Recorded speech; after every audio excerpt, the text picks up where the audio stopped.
서울특별시 용산구 용산동 2가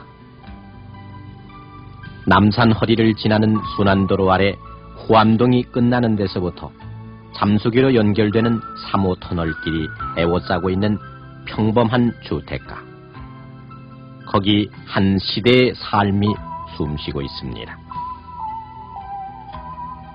지금은 블록 담장이 줄지어 서 있고 잘 포장된 골목길 사이. 그 어느 곳에서도 세월이 격동하던 흔적은 없지만 그러나 기쁨과 슬픔이 한데 엉킨 한많은 이름이 숨어 있습니다. 슬라브 주택과 아파트 속의 사람들, 배고픔과 추위와 시리로부터 해방된 용산구 용산동 2가의 보통 사람들이 버린 이름. 겨우 40년 전부터 붙여졌다 잊혀진 그 이름은 해방촌이었습니다.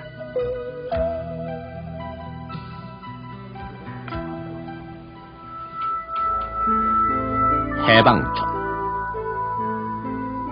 남산 위에 저 소나무 철갑을 두른 듯 애국가 2절의 첫머리 노랫말처럼 푸른 소나무 무성했던 남산 비탈에 공산당이 싫어 압제가 싫어 모든 것 버리고 홀홀이 내려온 사람들이, 고향을 잃고 유랑하던 사람들이 지어냈던 그 마을 해방촌. 해방촌은 그러나 집이라 이름 붙이기엔 너무나 처참했던 판잣집 동네였습니다. 이제 이름조차 용산동 2가로 바뀌어버린 해방촌. 그러나 기억의 바다를 조금만 자맥질해 내려가면은 루빙, 아스팔트 입혀 모래알이 반짝이던 종이 지붕. 그 루빙 지붕조차 구하기 어려웠던 시절을 가까이서 만납니다. 저녁 짓는 화덕조차 골목길에 내놓아야 했던 판자촌에 대고 서너 푼어치 항상 물건을 사달라고 외치던 어머니들. 그 억척스러운 삶이 있었던 시절. 엎인 채 잠들어버린 아이. 오늘 중년을 바라보는 저 아이의 때묻은 성장을 지켜보았던 판자촌. 겨우 10여 년 전까지도 우리의 현주소였던 그 판자촌. 우리들의 원적지. 그곳을 아십니까?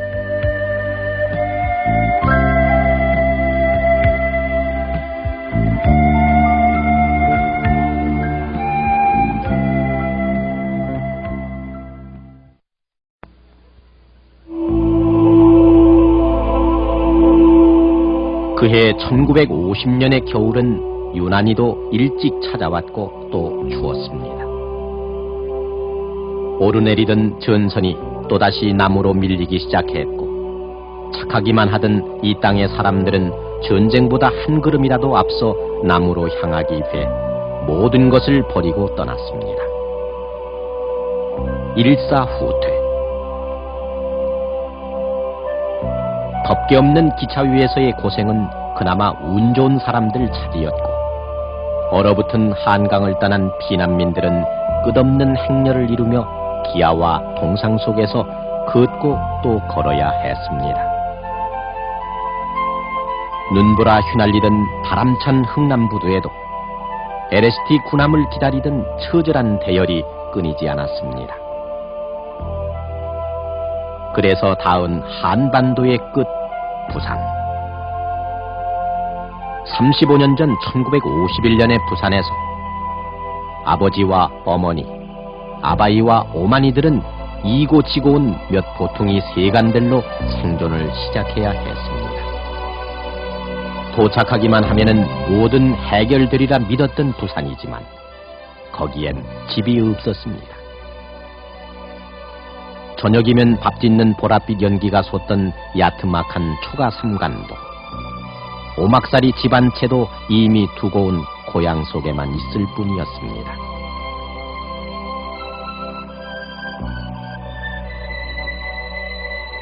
고무신은 머리맡에 모셔놓고 피난길에 운 좋게 얻으시는 군화는 아예 신고서 길바닥에서나마 나란히 잠이 들었지만 철 모르는 어린 것과 수십만은 가장만은 잠들 수가 없었습니다.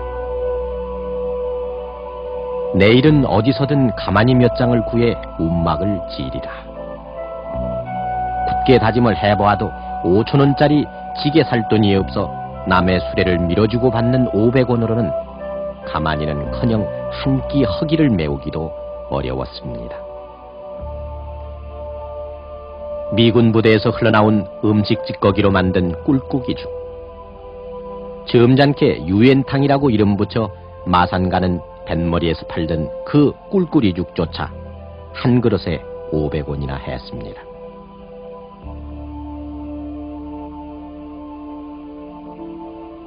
그래도 집은 있어야 했습니다.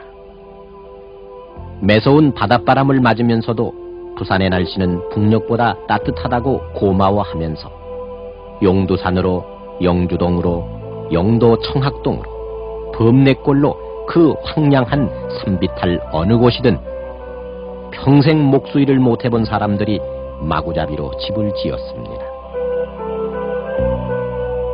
가마니를 깔고 이제 뭐가 나무 조각이를 얻어다가서 이 기둥같이 세우고 그 뭐 이달에는 게 어디 있습니까? 판자촌 그러지만 판자가 어디 있습니까?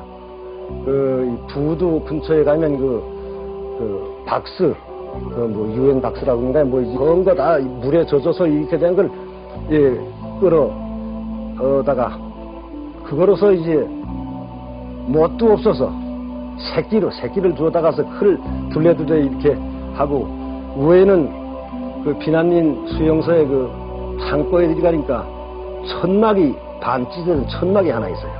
그래 그 천막을 끌어다가서 그 위에다가서 쳐서 이제 피를 끈 이런 지금 기억이 다 납니다.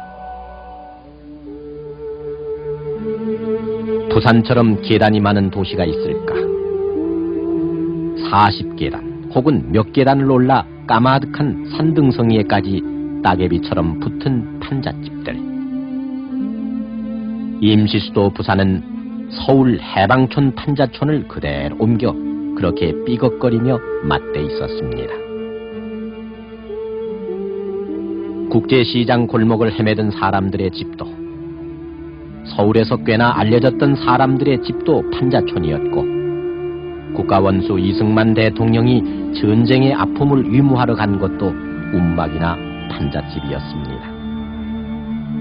이 나라 여성교육을 떠맡았다고 자임해온 이화여대 건물도 판잣집이었고, 부둣가 파도 적은 곳에다 말뚝을 박고 어디서들 긁어모은 판자로 이은 수상 가옥에서 자라던 소년이 가던 학교는 숙제 노천이었습니다.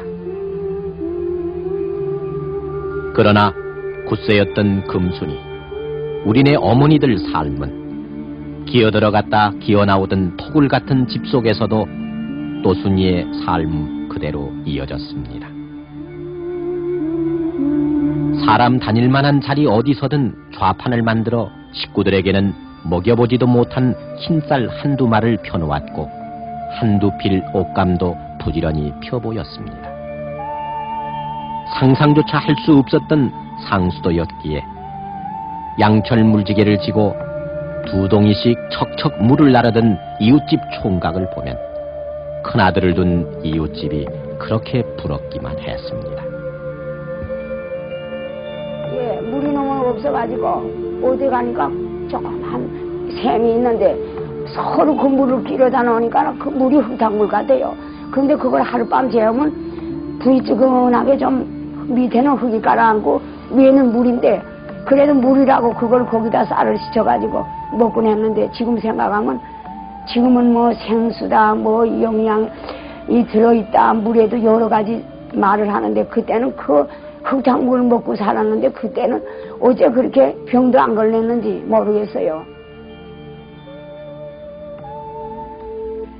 판잣집에도 저녁에 고저녁함이 어김없이 찾아와 가족들이 하나둘 모일 무렵이면은 등잔 아래에서 바느질을 했습니다. 한두 식구 발끝은 나오기 마련이었던 온 식구가 돕는 하나뿐인 이불을 꿰매야 했고 끔찍스러웠던 그 피난길에서조차 끝내 놓치지 않고 이고 왔던 미싱. 재산 목록 1호였던 그 재봉틀로는 미군 담요로 아이들 외투를 만들어냈습니다. 전기 켜는 사람들이 버린 필라멘트 끈긴 전구는 양말을 깁는 데는 참으로 쓸모있는 것이었습니다. 비가 오면 깡통을 몇 개씩 놓고 새는 빗물을 받아야 했던 천정에는 신문지로 도배를 했지만은 어쩌다 눈길을 주면 읽혀지는 기사들은 가난이 만들어낸 우울한 얘기뿐이었습니다. 올해는 몇 사람이 이 겨울을 거리에서 헤매다 죽으려나. 동사자가 적힌 신문기사는 괜시리 오한이 들게 만들었고, 보고알 먹고 숨진 일가족 얘기엔 자갈치 시장 기웃거리는 일이 조심스럽기만 했습니다. 불은 왜 또 그렇게 많이 났던지, 부산을 불산이라고 바꿔야 한다는 말 그대로 판자촌이 있는 곳 어디서든 한 해도 빠짐없이 큰 불이 나서 헐벗은 사람들을 발가벗겨 거리로 내몰곤 했습니다. 그러나 얼룩진 벽 한가운데 자랑스럽게 붙어있는 흰 종이 한 장. 위는 교과 및 행동 발달이 우수하였으므로 이에 이를 표창함. 하루에도 몇 번씩 읽어보는 큰아들이 타온 피난학교 우등상장 한 장이 우리네 아버지 어머니들 판자촌 생활의 든든한 활력소였습니다.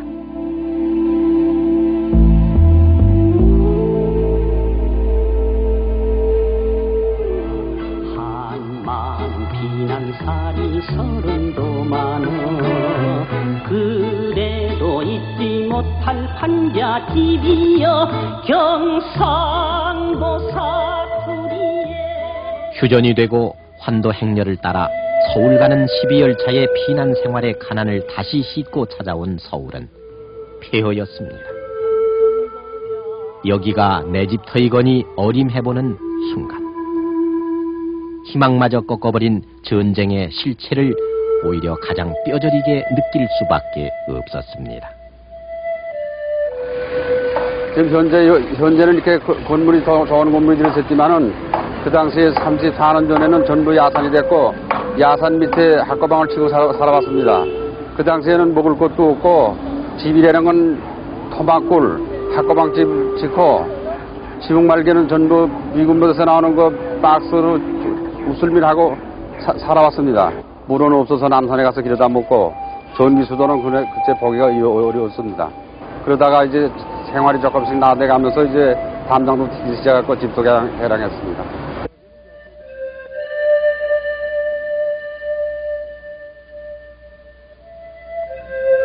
해방촌은 전쟁 전과 같은 모양으로 다시 세워졌으며 오히려 도심 속의 청계천으로 창신동으로 판자촌은 넓혀지기만 했습니다. 가난이 고난이 산등성이를 타고 다시 번지는 시절이었습니다. 개천변 판잣집, 자기네 집 앞에서 허리춤을 추스르는 저 아이.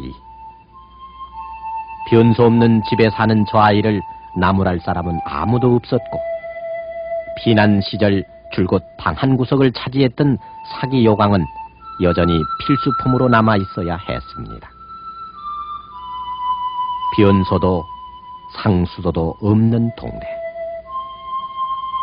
불이 나면은 냄비 몇 개 건져내서 서울에 오물이 흐르는 청계천을 건너야 했던 판자촌 생활은 집 없는 수도 서울 어디서든 만날 수 있었던 서민들의 삶이었습니다. 여기 청계천이 그전만 하더라도 아주 참 낙후되어가지고 뭐 어린애들이 그냥 여기서 몇 가지도 까먹으면서 그냥 지냈고, 지금 저쪽이 뚝섬에서 동대문으로 가는 경성교도주식에서 그 전차가 생겼습니다. 안으로는 참 니아까도 못 다니는 한자촌들이 밀집되어가지고 비가 여름에 많이 오게 되면 그 비가 그 인집 집까지 그냥 막 밀려 들어오고 그래요.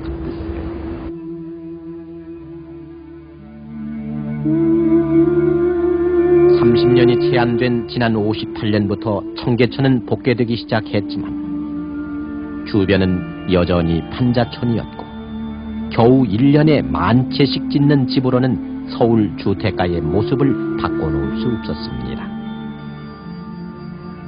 55년부터 60년까지 6년 동안 부흥주택이니 국민주택이니 재건주택이니 해서 정부가 지은 집을 모두 합쳐야 13,700채.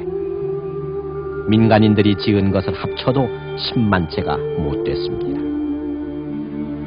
인구 250만이었던 1960년의 서울에는 그래서 10가구 중 4가구 이상이 남의 집 신세를 져야만 했고 그나마 내 집을 가진 사람의 40%가 슬쩍 미뤄도 쓰러질 것 같은 움집이니 토막집, 판잣집에서 살아야 했습니다.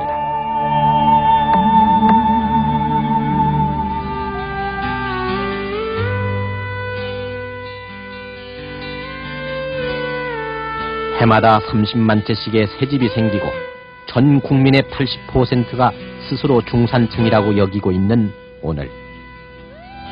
그래서 오늘의 젊은이들은 집 짓는 일이 곧 판자를 얽어매는 것이었다는 사실을 이해할 수 없습니다.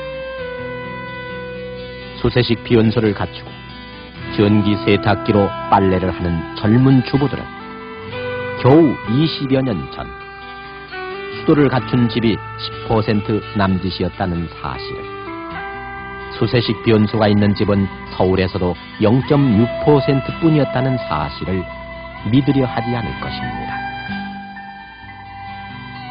자기네 집 욕조에서 샤워하는 아이들은 그들의 아버지 어머니들이 1년 가야 명절에나 겨우 몇 번 목욕탕을 찾았다는 얘기를 얼굴 찌푸리면서 들을 것입니다.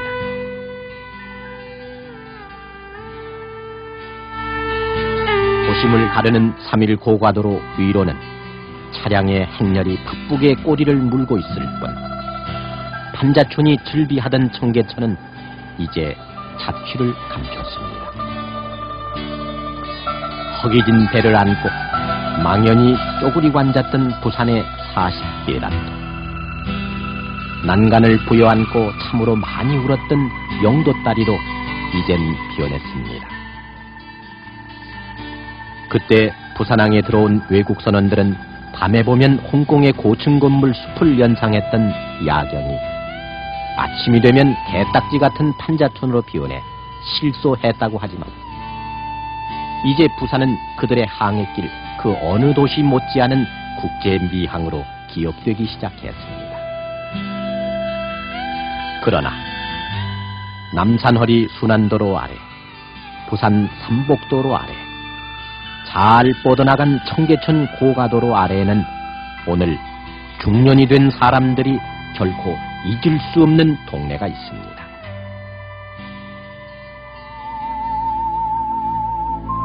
루빙과 판자와 요강이 있던 정부치기 어려웠던 고향집.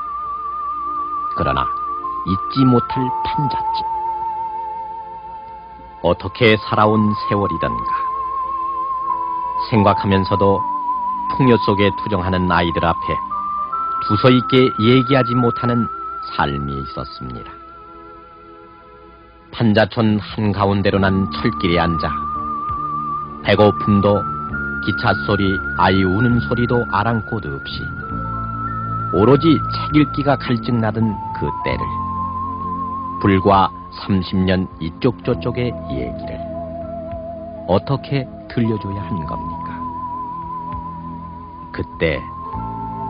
그때를 아십니까?